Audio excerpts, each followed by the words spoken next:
What's going on, y'all? So we got some breaking news, man. Avery Bradley, the starting guard for the Los Angeles Lakers, is opting not to return to play in the NBA when the season comes back or continues in July. So he's saying he's not going to be a part of the bubble experience in Orlando. Like, he's not doing it, and he's citing his 6-year-old son's risk to recover from a respiratory illness as his reason for not coming back to play, right?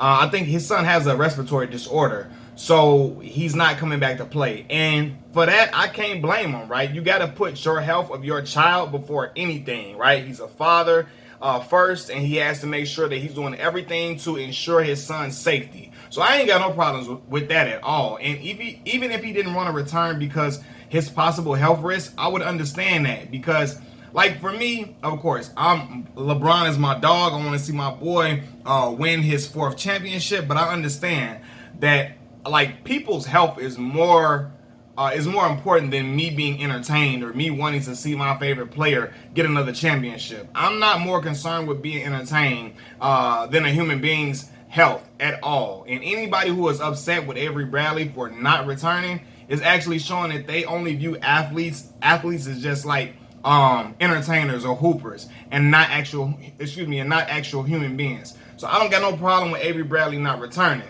However, this is a huge, and when I say huge, I mean huge loss for the Los Angeles Lakers, man. Avery Bradley, his defense cannot be replaced, man. The guy is an absolute dog on the defensive end. He can get up and under anybody, even though he's only like 6'2". He's a smaller defender, but he knows how to he knows how to be an irritant to anybody he's guarding, similar to a Pat Beverly. But I think his defense is more sound than Pat's. Pat has great defense for sure. When he stripped Bron at the end of the game and made on a game-winning or potential game-winning shot, he stripped Bron when LeBron was going up. He blocked the shot as he was going up for the shot, right? So, but I think Pat's defense is predicated on being extremely, sometimes fouling people.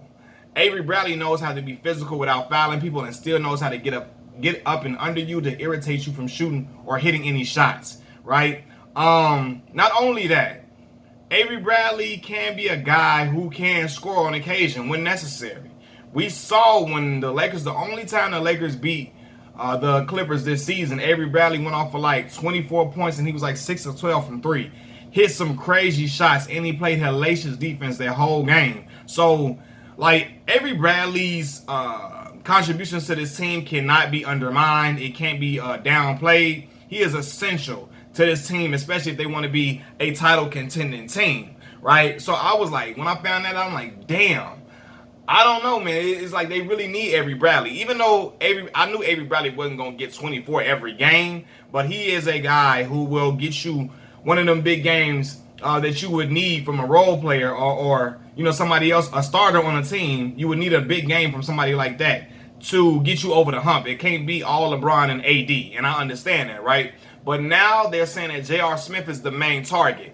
J.R. Smith, right? And a lot of people are looking at it sideways. They don't understand it. They feel like, oh my God, the Lakers going to be this a team full of memes now. They're not going to be a serious contender because of J.R.'s previous blunders in the league, especially in 2018 when he called timeout, dribbled out the ball to the top of the key, or towards the top of the key, and called timeout when they were down a point instead of just going back up. So people are like, man, they don't need doing on their team. Some people feel like he's a bonehead, right? I have no problem with this addition, and I actually like this move for real. Now, JR is not as great of a defender as Avery Bradley, but he can defend, and he's played pretty solid defense over the last couple of seasons when LeBron was there. If you paid attention and you actually watched the Cavs play, right? He's also a big guard. He is 6'6" compared to Avery Bradley's 6'2". So he can alter some shots on defense, and he can shoot over bigger guys much better, right? JR is also a guy who can get streaky. He can get hot at all the right times, and he can hit some very, very big shots. If y'all don't remember, in that 2016 NBA Finals, when LeBron and them came back from 3-1 deficit against Golden State, LeBron and the Cavs were down, like they got down by like 9 at one point after the half. and JR hit back-to-back threes, some big three-point shots to get them back into the game. And he played great defense. But if JR didn't hit them shots that he hit, I don't know if the momentum, I think Golden State's momentum may have taken over that game. But J.R. Smith curbed that momentum and put it back in favor of the Cavs to get them rolling. I promise y'all, if y'all don't remember, watch that game 7. And the Cavs got down by like 9, and JR shot some big shots. He hit big shots to get them back within the game and give them back the momentum that they needed in order to make a push to take the lead, right? JR is what, a career 37. He shoots 37% for his career from 3, which is very solid, right? And we also know he is a guy that can just explode for points. JR can give you a 24-point game, right? He can explode for 20. He can hit 5 threes, 6 threes, 7 threes in a game. He's more than capable of it.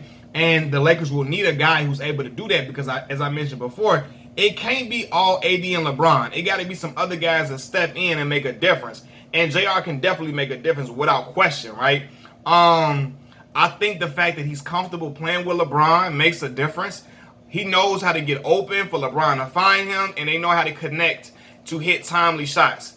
Like, for real, I don't think, and it's crazy, man, I was thinking this. I said, you know what would be fitting for this ending, right? J.R. Smith getting another shot in the league.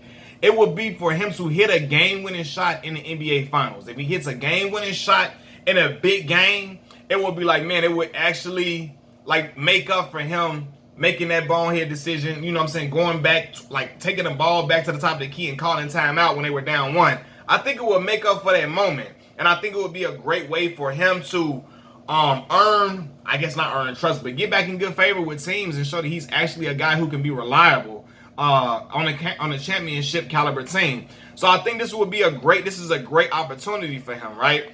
I don't see JR damaging the chemistry of this team, contrary to popular belief. I know that JR can be a guy who can.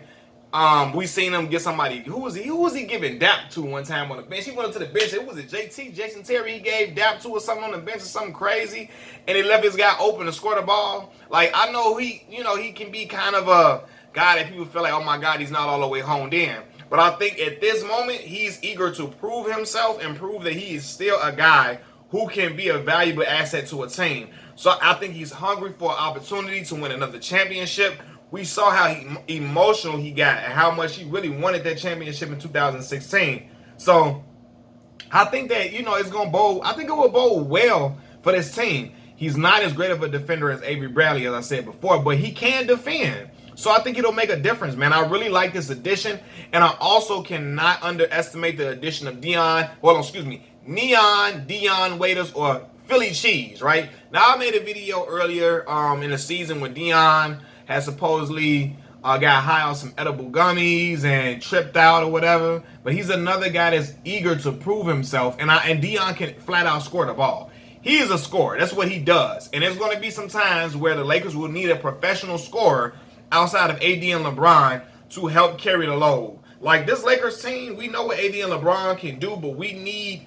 this team will need other guys to step up in big moments. You're going to need, like that 24 that they got from Avery Bradley that night. It's going to be somebody else that needs to come up to step up and give that type of stat line, or that type of scoring in the game, whether it be Danny Green, whether it be a J.R. Smith or Dion Waiters, whether it be, hell, a JaVale McGee, even though JaVale ain't known to be no scorer, but you're going to need guys like that, Quinn Cook, to come down and knock down some big shots. Dwight Howard to, is Dwight playing? Because I know Dwight was he was like protesting and he was in favor of Kyrie Irving or sitting out.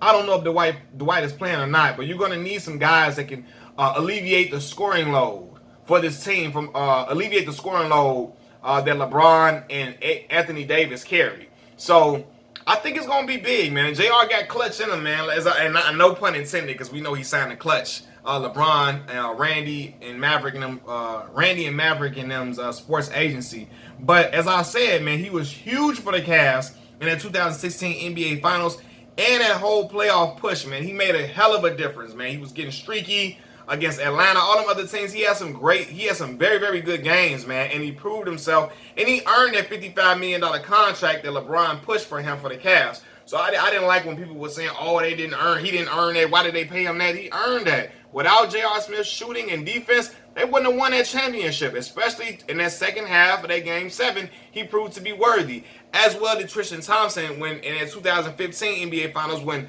Kyrie and Kevin Love was gone. He proved his worth, man. But nonetheless, man, Avery Bradley out, J.R. Smith in. As sad as I am about it, I like it though.